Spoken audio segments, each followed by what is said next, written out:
নমস্কার বন্ধুরা, রিনাস হোমলি কিচেনে সকলকে স্বাগত। আজ শেয়ার করব ক্যাপসিকাম, টমেটো, আলু দিয়ে মাছের ডিমের বড়ার রেসিপি।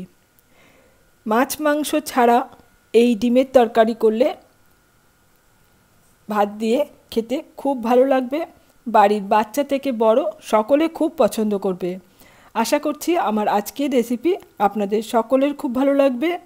তাহলে চলুন দেখে নেওয়া যাক আমার আজকের রেসিপি। এখানে আমি একটা বাটিতে নিয়েছি 200 গ্রাম মতন মাছের ডিম। ডিমটাকে আমি খুব ভালো করে ধুয়ে নিয়েছি। ডিম ধোয়ার আগে ডিমের ওপরে যে পর্দা মতো থাকে সেটাকে আমি ফেলিনি, পর্দাটা সমেতই ধুয়ে নিয়েছি, নয়তো ধোয়ার সময় ডিম অনেকটা নষ্ট হয়ে যায়। এখানে একটা পাত্রে কিছুটা জল নিয়েছি, তার মধ্যে আমি হাফ বাটি খই নিয়ে নিলাম। খইটাকে খুব ভালো করে ধুয়ে নরম করে নেব, তারপর জল চিপে এই ডিমের মধ্যে দিয়ে দেব। এইভাবে খইটাকে দিলে পরে দিয়ে তারপর বড়া ভাজলে পরে বড়াগুলো খুব নরম হয়।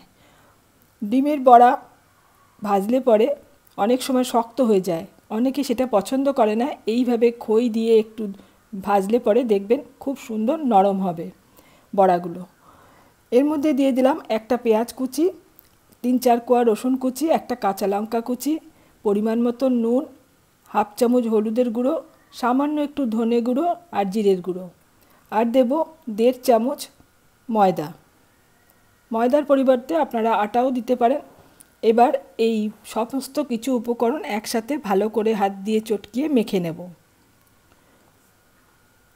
খুব বেশি ময়দা বা আটা যেটাই দেন না কেন খুব বেশি দেবেন না, তাহলে পরে কিন্তু বড়াটা খেতে ভালো লাগবে না।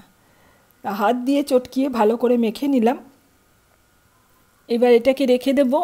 এদিকে আমি গ্যাসে কড়াই বসিয়ে কড়াইটাকে খুব ভালো করে প্রথমে গরম করে নিলাম। এবার এর মধ্যে দিয়ে দেব সর্ষের তেল। যে কোনো মাছ কিংবা মাছের ডিম সর্ষের তেলেই ভালো লাগে। তেলটা দিয়ে খুব ভালো করে ধোয়া ওটা গরম করে নিয়েছি। এখন এর মধ্যে বড়াগুলোকে ভেজে নেব।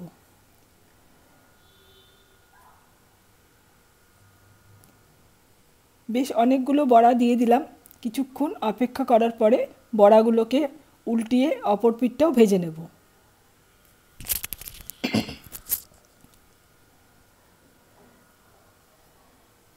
সব কটা বড়াকে আমি খুব সুন্দর করে লালচে করে ভেজে নিয়েছি।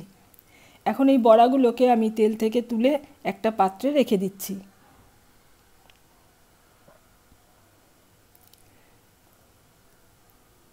বাকি যে বড়াগুলো আছে সেগুলোকেও আমি একইভাবে এই তেলের মধ্যে ভেজে নেব।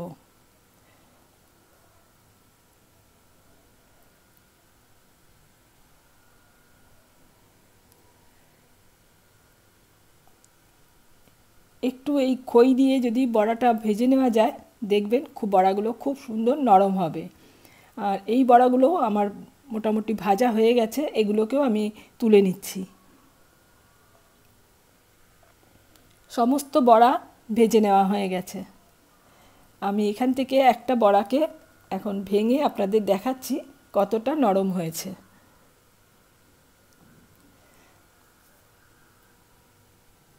এই বড়া ডাল দিয়ে ভাত মেখেও খেতে খুব ভালো লাগে। এখন আমি এই তেলটার মধ্যে আরও একটু তেল দিয়ে দিলাম। তেল ভালো মতো গরম হয়ে যাওয়ার পর এখানে আমি একটা বড় সাইজের আলুকে ডুমো ডুমো করে কেটে নিয়েছি। আলুটাকে তেলের মধ্যে দিয়ে দিলাম। আলুটাকে ভালো করে ভেজে নেব। দিচ্ছি অল্প একটু হলুদের গুঁড়ো আর অল্প একটু নুন। নুন আর হলুদ দিয়ে আলুটাকে লালচে করে ভেজে নিচ্ছি। 2-3 মিনিট নাড়াচাড়া করে ভালো করে ভেজে নিয়েছি। এখন আলুটাকে তুলে রেখে দিচ্ছি।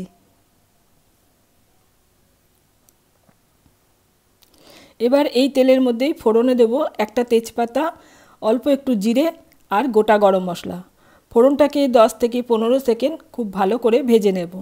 ফোড়ন থেকে সুন্দর গন্ধ যখন বেরোবে দিয়ে দেবো একটা মাঝারি সাইজের পেঁয়াজ কুচি। পেঁয়াজটাকে লালচে করে ভেজে নিচ্ছি।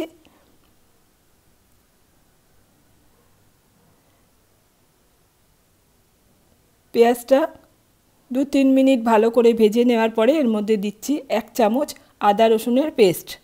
আদা রসুনের পেস্টটা ভালো করে ভাজবো পেঁয়াজের সাথে, কাঁচা গন্ধটা চলে যাওয়া পর্যন্ত ভেজে নিতে হবে।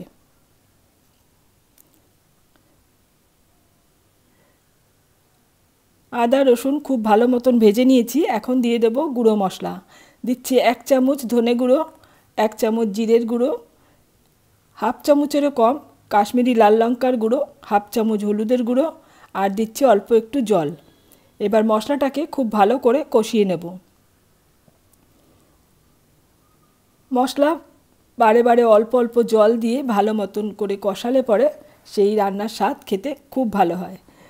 মশলাটা যখন তেল ছেড়ে দিয়েছে, এখন এর মধ্যে আমি দেব পরিমাণ মতো নুন, হাফ চামচেরও কম একটু চিনি, আর আবারও অল্প একটু জল দিয়ে মশলাটাকে আবারও কিছুক্ষণ কষিয়ে নেব। মশলা ভালো মতন কষানো হয়ে গেছে। এখন ভেজে রাখা আলুটা দিয়ে দিলাম, আর এখানে দেব 3-4টে ছোটো সাইজের টমেটো আর কিছুটা ক্যাপসিকাম আর 2টো কাঁচা লঙ্কা। এবার এইগুলোকে সমস্ত মশলার সাথে ভালো করে একটু কষিয়ে নেব। খুব বেশি ভাজা ভাজা করব না, তাহলে পরে ক্যাপসিকাম আর টমেটো নরম হয়ে যাবে, সেটা খেতে ভালো লাগবে না। অল্প একটু নাড়াচাড়া করে নিলাম। এবার দিয়ে দেবো এর মধ্যে গরম জল। গ্যাসের ফ্লেমটাকে লোতে করে আমি এখানে প্রায় 2 কাপ মতন গরম জল দিয়ে দিলাম। একটু ভালো করে নেড়ে চেড়ে মশলাটা ভালো করে জলের সাথে মিশিয়ে নিয়ে ঢাকা দিয়ে ঝোলটাকে ফুটতে দেব। 3-4 মিনিট ভালো মতন ফুটিয়ে নিয়েছি। এখন আবারও একটু নাড়াচাড়া করে নেব আর দেখে নেব আলু সেদ্ধ হয়েছে কিনা। আলু সেদ্ধ হয়ে গেছে খুব ভালো মতন। এখন এর মধ্যে ভেজে রাখা মাছের ডিমের বড়াগুলো দিয়ে দেব। একটু নাড়াচাড়া করে ঝোলের মধ্যে বড়াগুলোকে ডুবিয়ে দিতে হবে। তারপর আবার ঢাকা দিয়ে আরও মিনিট 2 ফুটিয়ে নেব। তাহলে পরে বড়ার মধ্যে ঝোলটা ঢুকে যাবে আর এই ডিমের বড়াগুলো খেতে খুব ভালো লাগবে। নাড়াচাড়া করে দিলাম আর একটু, তারপর দিয়ে দেবো গরম মশলার গুঁড়ো, হাফ চামচ গরম মশলার গুঁড়ো দিলাম। গরম মশলার গুঁড়োটা ভালো করে নেড়ে মিশিয়ে দিলাম। এখন গ্যাসের ফ্লেম অফ করে ঢাকা দিয়ে মিনিট 5 সময় রেখে দেবো স্ট্যান্ডিং টাইমে। তারপর একটা পাত্রে আমি তুলে নিচ্ছি। এইভাবে ক্যাপসিকাম, টমেটো, আলু দিয়ে মাছের ডিমের এই রেসিপিটা বানিয়ে দেখবেন, খেতে খুব ভালো লাগবে, বাড়ির সকলে খুব পছন্দ করবে। আশা করছি আমার আজকের এই ডিমের রেসিপি আপনাদের খুব ভালো লেগেছে। রেসিপিটা ভালো লেগে থাকলে লাইক দেবেন, চ্যানেল সাবস্ক্রাইব করা না থাকলে চ্যানেলটা সাবস্ক্রাইব করে পাশে থাকা অল বাটনটা প্রেস করে রাখবেন, পরবর্তী ভিডিওর নোটিফিকেশান আপনার কাছে চলে যাবে। আজ এখানে শেষ করছি, আবারও চলে আসবো অন্য কোনো রেসিপি নিয়ে।